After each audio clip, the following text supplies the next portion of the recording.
Haleluya, haleluya, puji Tuhan. Masih bersama dengan saya Pendeta Fernando Chombing di channel yang sama. Masih ada Yesus, masih ada jawaban. Masih ada Yesus, masih ada harapan. Puji Tuhan, saya percaya bahwa Tuhan masih memelihara kita. Tuhan masih menolong kita. Tuhan masih memberikan kita kekuatan yang dahsyat dan luar biasa untuk kita dapat menjalani hari-hari ini, untuk kita dapat melewati hari-hari yang begitu sulit ini dengan sukacita, dengan penuh harapan, dan tentu berpengharapan kepada Yesus Kristus. Puji Tuhan, saudaraku yang dikasih Tuhan, renungan saat ini berbicara tentang bergantunglah sepenuhnya sekali lagi, bergantunglah sepenuhnya kepada Tuhan, atau dengan bahasa lain, harus berserah secara total kepada Tuhan, berserah penuh kepada Dia. Mari kita berdoa, saudara. Kami percaya bahwa Tuhan ada bersama-sama dengan kami. Tuhan memimpin kami, membukakan mata hati dan pikiran kami untuk kami lebih mengerti lagi akan firman-Mu. Terima kasih Bapa di sorga. Demi dan dalam nama Yesus Kristus kami berdoa. Haleluya, amin. Puji Tuhan. Saudara yang dikasih Tuhan, ada satu pertanyaan. Bagaimana kehidupan saudara akhir-akhir ini? Apa yang saudara alami? Apa yang saudara rasakan akhir-akhir ini? Saudaraku, bagaimana hidup kita sebagai orang beriman? Bagaimana kehidupan saudara sebagai orang yang sudah percaya kepada Kristus? Saudara dikasih Tuhan, sebagai orang yang menyatakan diri sebagai orang beriman, tentulah kita patut menaruh sepenuhnya pengharapan, menaruh sepenuhnya ketaatan diri kita ini kepada Tuhan. Kenapa saudara? Karena apa yang disampaikan di dalam Yeremia pasal 11 ayat 20 dikatakan, tetapi Tuhan semesta alam yang menghakimi dengan adil, yang menguji batin dan hati. Biarlah aku melihat pembalasan-Mu terhadap mereka, sebab kepadamu lah kuserahkan perkaraku. Saudara, kita tahu, kita bisa melihat, kita bisa memperhatikan apa yang disampaikan oleh Yeremia ini. Yeremia percaya, saudara, bahwa hidup dan kehidupannya semata-mata hanyalah atau ada di dalam tangan Tuhan.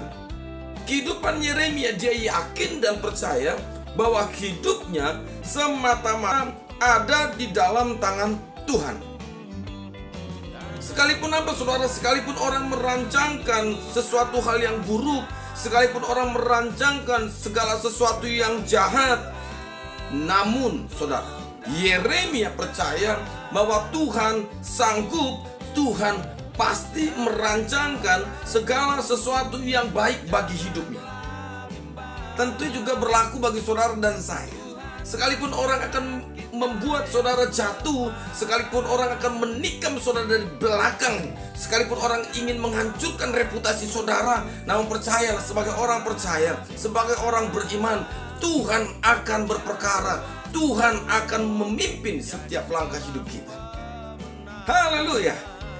Pemazmur juga berkata, saudara, dalam Mazmur pasal 54 ayat 6 sampai 7, yang demikian, saudara, dengan rela hati aku mempersembahkan korban kepadamu, bersyukur sebab namamu baik ya Tuhan, sebab yang melepaskan aku dari segala kesesakan dan mataku memandangi musuhku.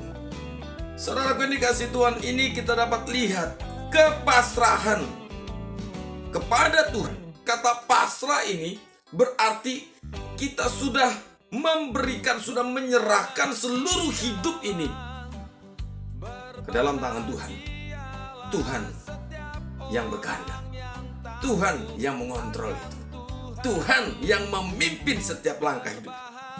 Kepasrahan kepada Tuhan itulah yang menjadi kekuatan bagi orang-orang percaya, bagi orang-orang beriman.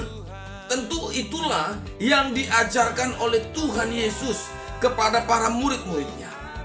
Untuk apa saudara? Untuk mereka senantiasa mengandalkan Tuhan, mengandalkan Allah yang besar ini, di dalam seluruh kehidupan mereka. Saudara, kita juga bisa melihat bagaimana Yesus dan murid-muridnya ketika berangkat dari situ dan melewati Galilea, di mana Yesus tidak mau hal itu diketahui oleh orang, sebab dia sedang mengajar murid-muridnya. Ia berkata kepada mereka, apa saudara katanya, anak manusia akan diserahkan ke dalam tangan manusia, dan mereka akan membunuh dia. Tetapi perhatikan, dan 3 hari sesudah ia dibunuh, ia akan bangkit. Di sini kita bisa melihat bahwa Tuhan sedang mengajar kepada mereka, kepada para murid, agar apa saudara? Agar mereka paham, mereka mengerti bahwa jalannya adalah penyerahan diri ini secara totalitas kepada Bapa. Saudara, ini kasih Tuhan. Namun sayangnya, para murid tidak mengerti akan perkataan Yesus. Para murid tidak paham apa yang Yesus maksudkan, apa yang Yesus sampaikan. Bahkan saudara, ketika ketidakmengertian mereka, di dalam Markus pasal 9:32 dikatakan, mereka tidak mengerti perkataan itu, namun segan menanyakannya kepadanya. Bahkan ketika Tuhan Yesus sedang mengajar hal pasrah ini, hal penyerahan diri secara total ini, ia merendahkan diri dan percaya kepada Allah. Tetapi apa yang terjadi? Para murid malah bertengkar saudara, dan mempersoalkan siapakah yang terbesar di antara mereka. Tuhan Yesus kembali menegur mereka dengan berkata demikian. Wow, saudara, lihat di dalam Markus 9:35-37. Lalu Yesus duduk dan memanggil ke-12 murid itu. Katanya kepada mereka, jika seseorang ingin menjadi yang terdahulu, hendaklah ia menjadi yang terakhir dari semuanya dan pelayan dari semuanya. Maka Yesus mengambil seorang anak kecil dan menempatkan di tengah-tengah mereka. Barang siapa menyambut seorang anak ini, saudara, dalam namaku, ia menyambut aku, dan barang siapa menyambut aku, bukan aku yang disambutnya, tetapi dia yang mengutus aku. Saudara, dikasih Tuhan, ini berbicara juga tentang merendahkan diri dan bersikap baik. Itulah yang ditegaskan, itulah yang disampaikan. Tentu saja penundukan ini, atau sekali lagi berserah atau bergantung kepada Tuhan secara totalitas, memang ini tidaklah mudah. Saya ketika kita berserah, kita percaya kepada Dia. Kata berserah sekali lagi sudah memberikan seluruh hidup ini kepada Tuhan. Tuhanlah yang mengontrol hidup kita. Tuhanlah yang mengatur seluruh aspek hidup kita. Percaya saudara, bergantung kepada Tuhan, ini suatu hal yang begitu dahsyat dan luar biasa. Ketika kita bergantung sepenuhnya, ini membuktikan bahwa kita percaya 100%. Kita percaya kepada Dia, bahwa apa yang Ia rancangkan itu bukan rancangan kecelakaan, tetapi rancangan kepada arah atau kehidupan yang kekal. Sekali lagi, saudaraku yang dikasihi Tuhan, mari bergantung sepenuhnya kepada Tuhan. Dalam situasi kondisi saat ini, kondisi yang seringkali mungkin kita katakan ini kondisi tidak menentu, kondisi yang membuat hati kita merasa gundah gulana, sedih, kecewa, bahkan mungkin marah kali begitu. Kenapa? Karena situasi ini membuat seluruh perekonomian anjlok, seluruh usaha kita terjun bebas. Semua yang kita kerjakan bertahun-tahun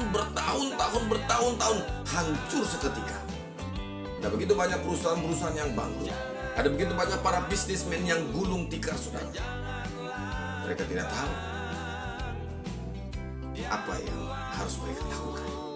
Tetapi sebagai orang percaya, sebagai orang beriman, mari, situasi apapun, kondisi apapun, dalam keadaan baik atau tidak baik sekalipun, mari bergantung kepada Tuhan, andalkan Tuhan, berserah kepada Tuhan secara total.